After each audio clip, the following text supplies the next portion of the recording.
અમરેલી જિલ્લાના રાજુલા શહેરના ડુંગર રોડ પર આવેલા બીએપીએસ સ્વામિનારાયણ મંદિરે ભવ્ય શાકોત્સવ અને ધર્મસભાનું આયોજન કરવામાં આવ્યું હતું।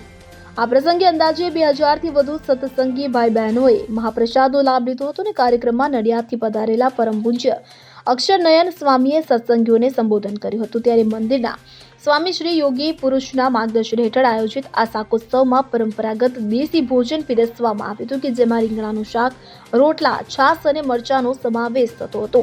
2000 જેટલા હરિભક્તોએ આ મહાપ્રસાદનો સ્વાદ માણ્યો હતો। કાર્યક્રમના મુખ્ય દાતા તરીકે મનોજભાઈ મહેતાએ વ્યવસ્થાઓ સંભાળી હતી, જ્યારે પ્રેરણા પરમ પૂજ્ય મહંત સ્વામી મહારાજ તરફથી પ્રાપ્ત થઈ હતી। આ પ્રસંગે રાજુલા શહેરના અગ્રણી વેપારીઓ, વિવિધ સંસ્થાઓના આગેવાનો, સામાજિક અગ્રણીઓ ઉપસ્થિત રહ્યા હતા કે જેમાં પૂર્વ પ્રમુખ રવુભાઈ ખુમાણ, મયુરભાઈ દવે, બકુલભાઈ વોરા, મહેન્દ્રભાઈ ધાખડા, ઘનશ્યામભાઈ વાઘ, જયેશભાઈ વાછાણી, ભરતભાઈ દેલવાડિયા, કમલેશ પરમાર, હરિભાઈ વાઘેલા, નિખિલભાઈ મહેતા, અજયભાઈ વાળા, અનિરુદ્ધભાઈ વાળા, જયરાજભાઈ વરુ, સંજયભાઈ ધાખડા, પ્રતાપભાઈ જોશી, મનીષભાઈ લાડવા, ડોક્ટર હરીશભાઈ જેઠવા સહિત અનેક મહાનુભાવોનો સમાવેશ થાય છે। સર્વેના સહકાર અને શ્રદ્ધાભાવથી આ શાકોત્સવ અને ધર્મસભા સફળતાપૂર્વક સંપન્ન થઈ હતી। મોટી સંખ્યામાં ઉપસ્થિત ચુસ્ત હરિભક્તોએ ધાર્મિક ઉત્સાહ અને એકતાનો ઉત્તમ પરિચય આપ્યો હતો।